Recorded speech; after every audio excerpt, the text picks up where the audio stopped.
नमस्कार, LIR speaker channel पर आपका स्वागत है।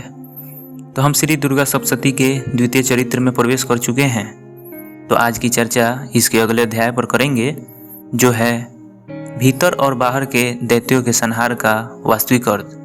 और इस अध्याय में हम यह भी जानेंगे कि क्या हमारी वृत्तियाँ ही दानव के रूप हैं, और जानेंगे कि आखिर दानवों को इतनी शक्ति मिलती कहाँ से है कि वो बार बार देवी की सामना करने को तैयार हो जाते हैं।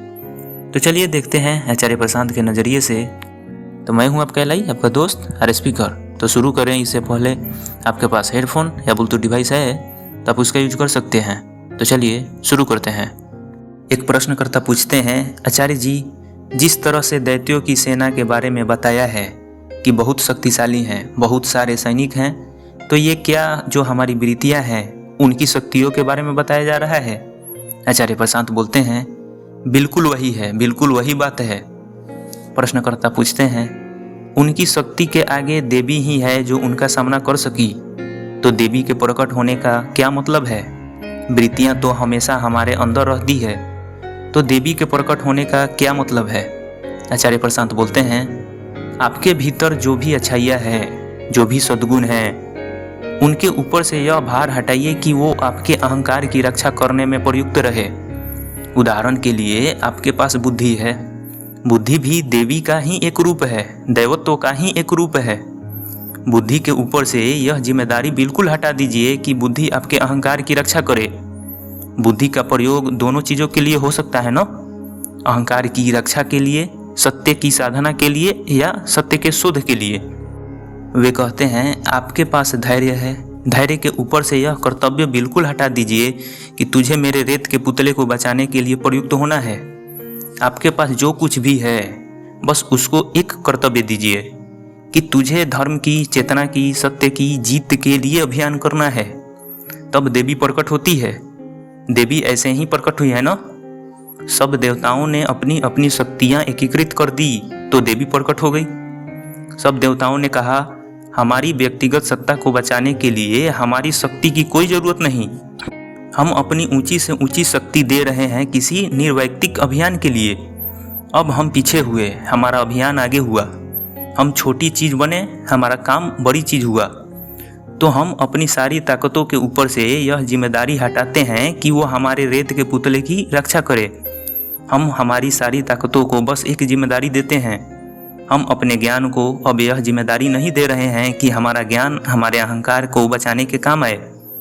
हमारे ज्ञान के पास बस अब एक जिम्मेदारी ही है कि धर्म को आगे बढ़ाओ। हमारे बल के पास अब यह जिम्मेदारी नहीं है कि हमारा अहंकार बचाओ। बल के पास अब क्या जिम्मेदारी है? सत्य की सेवा में नियुक्त रहो। जब आप अपनी सारी शक्तियों को बस एक लक्ष्य के लिए तैनात कर देते हैं, नियुक्त कर देते हैं, तो देवी का जन्म हो जाता है। प्रश्नकर्ता पूछते हैं, आचार्य जी, जो देवी का युद्ध बताया गया है तो उसमें जो धर्म की रक्षा है उसका मतलब क्या है? वृत्तियों के खिलाफ ही लड़ना या कोई बाहरी चीज भी है जिसे लड़ना है? आचार्य प्रशांत बोलते हैं, देखिए, मूल रूप से तो वही है, वृत्तियों को मारना ही। लेकिन अंदर आपके जो कुछ है उसका संबंध बाहर से भी होता है। वे कहते हैं, मान लीजिए आपके सिर पर कोई चढ़ करके बैठा है जो बलपूर्वक आपसे अधर्म कराता है। अब पहली बात यही है कि अपने भीतर से उस लोभ को या उस भय को आप मार दें, जिसके कारण आपको उस अधर्मी के सामने झुकना पड़ता है। लेकिन भीतर के उस अधर्मी को मारने भर से पूरा काम नहीं हो जाएगा, क्योंकि आपने अपने भीतर वाले को मार दिया, चलिए अच्छी बात है। लेकिन जो बाहर अधर्मी है वह दूसरों से फिर अधर्म कराएगा, तो भीतर वाले के साथ साथ बाहर वाले का भी संहार करना पड़ता है। दोनों में सबसे पहले तो निश्चित रूप से भीतर वाला ही है। पहले तो भीतर का जो दैत्य है उसको ही मारना होगा। लेकिन स्थितियां वो भी जीवन में आती है जब भीतर के दैत्य के साथ साथ बाहर के दैत्य का भी संहार करना पड़ता है। प्रश्नकर्ता पूछते हैं, आचार्य जी, कई बार ऐसा होता है कि आप बाहर कोई सही काम कर रहे हो और जो रेत के पुतले की आपने बात कही थी, अहंकार की, वह काम करते समय बार बार आप पर हावी हो जाता है। तो कई बार ऐसा होता है कि उस काम के प्रति उदासीनता शुरू हो जाती है। उसका क्या उपाय है? आचार्य प्रशांत बोलते हैं, देखो, ज्ञान ही काम आएगा। उस वक्त तो यह ज्ञान ही आपके काम आएगा कि आप किसी ऐसे चीज को बचाने में अपनी ऊर्जा लगा रहे हो जो बचाई जा नहीं सकती, और आप किसी ऐसे चीज को बचाने का अवसर गंवा रहे हो जिसको बचाना अति आवश्यक है। इस ज्ञान के अलावा क्या आपकी मदद कर सकता है? हाँ, यह ज्ञान आपको याद रहे सही समय पर, तो आप इसके लिए कोई उपाय अवश्य कर सकते हैं। अंतिम मदद तो ज्ञान से ही मिलनी है ना? प्रश्नकर्ता पूछते हैं, आचार्य जी, जैसे इस कहानी में बताया गया है कि देवी और दैत्यों का जो युद्ध हो रहा है वह बहुत ही घमासान युद्ध है। देवी बहुत तेजी से राक्षसों का संहार कर रही है, और फिर भी यह बहुत लंबा चला।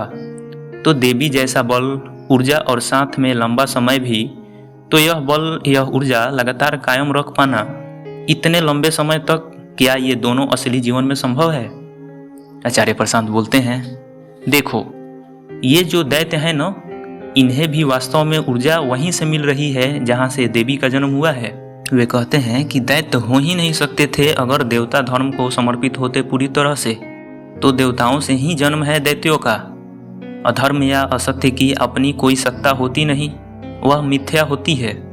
वास्तविक सत्ता, अस्तित्व तो बस सत्य का ही होता है। तो आप पूछेंगे कि तो फिर ये दैत्य कहाँ से आ गए? इतने सारे, इतने फल फूल कैसे रहे हैं?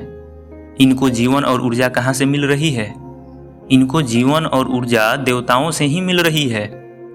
देवताओं का अपना स्वार्थ और अहंकार ही दानव बनकर प्रकट होता है। देवताओं में स्वार्थ न हो, अज्ञान न हो, अहंकार न हो, तो दानव कहाँ से होंगे? तो देवताओं से ही दानव है, इसलिए दानवों में इतनी शक्ति है, और फिर देवताओं से ही देवी है। इसीलिए तो ये जो दानव हैं, ये देवी के विरुद्ध इतने बल और इतनी ऊर्जा और इतने भीषण संग्राम के साथ खड़े हो पाते हैं। यह करतूत वास्तव में देवताओं की है। दानवों को बल देवों से ही मिल रहा है, और देव जब सुधर जाते हैं तो हम पाते हैं कि बार बार दैत्यों का नाश भी होता है। तो यह संग्राम भीषण इसलिए है क्योंकि यह आपकी ही लड़ाई है, आपसे ही। देवताओं से ही दैत्य है, देवताओं से ही शक्ति है। लड़ाई तो भीषण होगी ना? आचार्य जी कहते हैं कि समझिएगा, जैसे आपका ही एक हिस्सा आपके ही दूसरे हिस्से से लड़ रहा है, और वो दोनों हिस्से एक ही जगह से अपना पोषण पा रहे हैं। जैसे आपने अपने एक हाथ को दूसरे हाथ से लड़ाया हो। नहीं तो फिर दैत्यों में इतनी शक्ति कहाँ है कि वे देवताओं से 5000 साल तक संघर्ष करे, देवी का इतना विरोध करे? देवी का विरोध करते हैं, पर यह भी तो है ना कि देवी उनका झट से सफाया भी कर देती है। क्यों? क्योंकि देवी के प्रकट होने का मतलब ही यह है कि अब देवताओं ने अहंकार त्याग दिया है। देवताओं ने अहंकार त्यागा नहीं कि दैत्यों का सफाया शुरू हो गया। प्रश्नकर्ता पूछते हैं, आचार्य जी, इसी संदर्भ में आपसे एक बार प्रश्न पूछा था कि ये फूहड़ फिल्में कैसे चलती है, या समाज में जो भी अजीब बातें हो रही है जो नहीं होनी चाहिए, वो कैसे हो रही है? तो आपने कहा था कि इनको हम ही फंड करते हैं। तो जैसे आपने बताया कि देवता सुधर गए, तो क्या वे वाकई में सुधर गए, या अभी बहुत मार पड़ी है इसलिए? आचार्य प्रशांत बोलते हैं, वे जितनी देर के लिए सुधर गए हो, मार पड़नी जरूरी होती है ना कई बार? प्रश्नकर्ता बोलते हैं, आचार्य जी, फिर तो यह नेवर एंडिंग साइकिल है, कभी न खत्म होने वाला चक्र है। आचार्य प्रशांत बोलते हैं, यह नेवर एंडिंग साइकिल ही है, यह कभी न खत्म होने वाला चक्र ही है। इसका अंत तो बस मुक्ति में है। जब आप इस खेल से उब जाओ तब आप कहते हो मुक्ति। जब तक यह खेल चल रहा है यही चलता रहेगा। वे कहते हैं, अभी महिषासुर का वध हुआ, अब सत्ता पुनः देवताओं के हाथ में आ जाएगी, और जहां उनके हाथ में आई सत्ता, तहां उन्होंने फिर से सुरापान आरंभ किया। फिर से वो मदोन्मत्त हो गए। सबके पास अपनी अपनी देवियां हैं, रत्न हैं, आभूषण हैं, संपदाएं हैं, राज्य हैं, अधिकार हैं। वे फिर उसी में खो गए, सुख सागर में गोता मारने लगे। और इतनी देर में पीछे से फिर से कोई दैत्य खड़ा हो जाएगा, फिर संग्राम होगा, फिर मारे जाएंगे देवता, फिर आकर कहेंगे, अरे अरे, बड़ा नशा चढ़ गया था, देखो हमारी हार हुई। फिर किसी को जन्म लेना पड़ेगा, किसी शक्ति को, किसी अवतार को, दैत्यों के संहार के लिए। तो इस चर्चा को यहीं विराम देते हैं। इस चर्चा के माध्यम से, इस अध्याय के माध्यम से हमने जाना कि जो हमारी वृत्तियाँ होती हैं वे ही दानव की रूप होती है, और हमारी विरीतियों को, हमारी बुराइयों को मारना ही असली में धर्म की रक्षा है। तो ये अध्याय, ये बुक समरी आपको कैसी लगी, ये अपनी राय कमेंट में रखें, लाइक करें, चैनल को सब्सक्राइब करें और शेयर भी कर सकते हैं। तो मैं फिर आऊँगा अगले टॉपिक के साथ। तब तक के लिए धन्यवाद।